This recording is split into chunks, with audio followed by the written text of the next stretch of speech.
मृत्यु के बाद आत्मा के वो 47 दिन, इन दिनों में जीवात्मा के साथ क्या क्या होता है। गरुड़ पुराण में बताया गया है, मृत्यु के बाद मृतक की आत्मा यमलोक पहुंचती है। लेकिन इस यात्रा में जीवात्मा को 47 दिन का समय लगता है, और इन दिनों में आत्मा के साथ क्या होता है, इसके बारे में गरुड़ पुराण में बताया गया है। मृत्यु जीवन का अटल सत्य है, यानी जिसका जन्म हुआ है उसकी मृत्यु निश्चित है। पृथ्वी पर आए हर एक जीव को इस लोक को छोड़कर जाना पड़ता है। भगवान कृष्ण ने भी गीता उपदेश में आत्मा को लेकर कहा है कि शरीर नश्वर होता है और आत्मा अमर होती है। यानी मृत्यु के बाद शरीर भले ही नष्ट हो जाता है, लेकिन आत्मा जीवित रहती है। अब प्रश्न यह है कि यदि आत्मा जीवित रहती है तो मृत्यु के बाद आत्मा का क्या होता है। इसका जवाब आपको हिंदू धर्म के महत्वपूर्ण और पवित्र ग्रंथ गरुड़ पुराण में मिलेगा। गरुड़ पुराण में भगवान विष्णु के वाहन पक्षीराज गरुड़ पूछते हैं, नारायण, मृत्यु के बाद आत्मा का क्या होता है और आत्मा कितने दिनों के बाद यमलोक पहुंचती है। गरुड़ के सवाल का जवाब देते हुए भगवान विष्णु कहते हैं, मृत्यु के बाद जीवात्मा को यमलोक तक की यात्रा करने में पूरे 47 दिन लग जाते हैं। इन 47 दिनों के दौरान उसे कई तरह की यातनाओं का भी सामना करना पड़ता है। मृत्यु के पहले मिलते हैं ये संकेत। भगवान बताते हैं कि जब किसी की मृत्यु नजदीक होती है तो सबसे पहले व्यक्ति की आवाज जाती है। इसके बाद मृत्यु से कुछ समय पहले ही व्यक्ति को दिव्य दृष्टि प्राप्त होती है, जिसमें मनुष्य सारे संसार को एक रूप में देखने लगता है, और इस तरह से उसके शरीर की सभी इंद्रियां शिथिल हो जाती हैं। जब व्यक्ति की मृत्यु हो जाती है तो यमलोक से 2 दूत आते हैं और दूतों को देख आत्मा शरीर का त्याग कर बाहर निकल जाती है। आत्मा के शरीर त्यागने के बाद यमराज के दूत आत्मा के गले में पाश बांध देते हैं और उसे यमलोक ले जाते हैं। मृत्यु के बाद 13वीं और पिंडदान क्यों जरूरी। मृतक व्यक्ति ने यदि अपने जीवन में पाप कर्म किए होंगे तो यमदूत पापी आत्मा को गर्म वायु और अंधेरे रास्ते से यमलोक ले जाते हैं और मार्ग में उसे कई तरह की यातनाएं झेलनी पड़ती है। इसके बाद आत्मा को आकाश मार्ग से वापस उसके घर छोड़ दिया जाता है। कहा जाता है कि मृत्यु के बाद मृतक की आत्मा अपने परिवार वालों के साथ पूरे 13 दिनों तक रहती है और मृत्यु के बाद होने वाली अंतिम क्रियाओं और रस्मों को भी देखती है। 13 दिन बाद जब आत्मा का पिंडदान, 13वीं और ब्राह्मण भोज आदि किया जाता है तो इसके बाद यमराज के यमदूत आत्मा को फिर से लेने के लिए आते हैं। इसलिए हिंदू धर्म में किसी की मृत्यु के बाद 13वीं और 10 दिनों तक पिंडदान करना जरूरी माना गया है, क्योंकि इससे आत्मा को यमलोक तक की यात्रा करने के लिए शक्ति मिलती है।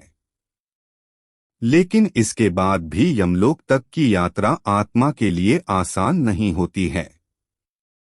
मौत के बाद आत्मा के वो 47 दिन, इन दिनों में जीवात्मा के साथ क्या क्या होता है। गरुड़ पुराण में बताया गया है, मृत्यु के बाद मृतक की आत्मा यमलोक पहुंचती है। लेकिन इस यात्रा में जीवात्मा को 47 दिन का समय लगता है, और इन दिनों में आत्मा के साथ क्या होता है इसके बारे में गरुड़ पुराण में बताया गया है। मौत के बाद आत्मा के वो 47 दिन, इन दिनों में जीवात्मा के साथ क्या क्या होता है। गरुड़ पुराण। मृत्यु जीवन का अटल सत्य है, यानी जिसका जन्म हुआ है उसकी मृत्यु निश्चित है। पृथ्वी पर आए हर एक जीव को इस लोक को छोड़कर जाना पड़ता है। भगवान कृष्ण ने भी गीता उपदेश में आत्मा को लेकर कहा है कि शरीर नश्वर होता है और आत्मा अमर होती है। यानी मृत्यु के बाद शरीर भले ही नष्ट हो जाता है, लेकिन आत्मा जीवित रहती है। अब प्रश्न यह है कि यदि आत्मा जीवित रहती है तो मृत्यु के बाद आत्मा का क्या होता है। इसका जवाब आपको हिंदू धर्म के महत्वपूर्ण और पवित्र ग्रंथ गरुड़ पुराण में मिलेगा। गरुड़ पुराण में भगवान विष्णु के वाहन पक्षीराज गरुड़ पूछते हैं, मृत्यु के बाद आत्मा का क्या होता है और आत्मा कितने दिनों के बाद यमलोक पहुंचती है। गरुड़ के सवाल का जवाब देते हुए भगवान विष्णु कहते हैं, मृत्यु के बाद जीवात्मा को यमलोक तक की यात्रा करने में पूरे 47 दिन लग जाते हैं। इन 47 दिनों के दौरान उसे कई तरह की यातनाओं का भी सामना करना पड़ता है। मृत्यु के पहले मिलते हैं ये संकेत। भगवान बताते हैं कि जब किसी की मृत्यु नजदीक होती है तो सबसे पहले व्यक्ति की आवाज जाती है।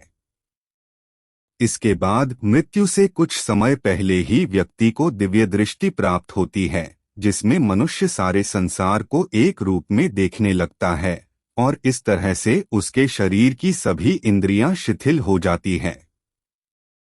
जब व्यक्ति की मृत्यु हो जाती है तो यमलोक से 2 दूत आते हैं और दूतों को देख आत्मा शरीर का त्याग कर बाहर निकल जाती है।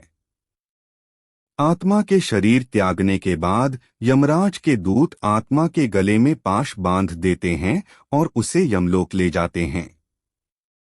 मृत्यु के बाद 13वीं और पिंडदान क्यों जरूरी। मृतक व्यक्ति ने यदि अपने जीवन में पाप कर्म किए होंगे तो यमदूत पापी आत्मा को गर्म वायु और अंधेरे रास्ते से यमलोक ले जाते हैं और मार्ग में उसे कई तरह की यातनाएं झेलनी पड़ती है। इसके बाद आत्मा को आकाश मार्ग से वापस उसके घर छोड़ दिया जाता है। कहा जाता है कि मृत्यु के बाद मृतक की आत्मा अपने परिवार वालों के साथ पूरे 13 दिनों तक रहती है और मृत्यु के बाद होने वाली अंतिम क्रियाओं और रस्मों को भी देखती है। 13 दिन बाद जब आत्मा का पिंडदान, 13वीं और ब्राह्मण भोज आदि किया जाता है तो इसके बाद यमराज के यमदूत आत्मा को फिर से लेने के लिए आते हैं। इसलिए हिंदू धर्म में किसी की मृत्यु के बाद 13वीं और 10 दिनों तक पिंडदान करना जरूरी माना गया है, क्योंकि इससे आत्मा को यमलोक तक की यात्रा करने के लिए शक्ति मिलती है। लेकिन इसके बाद भी यमलोक तक की यात्रा आत्मा के लिए आसान नहीं होती है। मृत्यु के बाद के वो 47 दिन। जब 13 दिनों के बाद यमदूत आत्मा को यमलोक ले जाने के लिए आते हैं तो आत्मा को सबसे पहले वैतरणी नदी पार करनी पड़ती है। इस नदी को गंगा नदी का ही रौद्र रूप माना जाता है। यह नदी लाल रंग की होती है क्योंकि इसमें आग की लपटें निकलती रहती है। नदी पार करते हुए आत्मा को खतरनाक जीवों का दंश भी झेलना पड़ता है। इन नदी को पार करने में पूरे 47 दिनों का समय लग जाता है। लेकिन यदि व्यक्ति ने अपने जीवन काल में अच्छे कर्म किए हों या गोदान किया हो तो उसे ये यातनाएं नहीं झेलनी पड़ती, क्योंकि उसी गाय की पूंछ पकड़कर आत्मा वैतरणी नदी को पार करती है।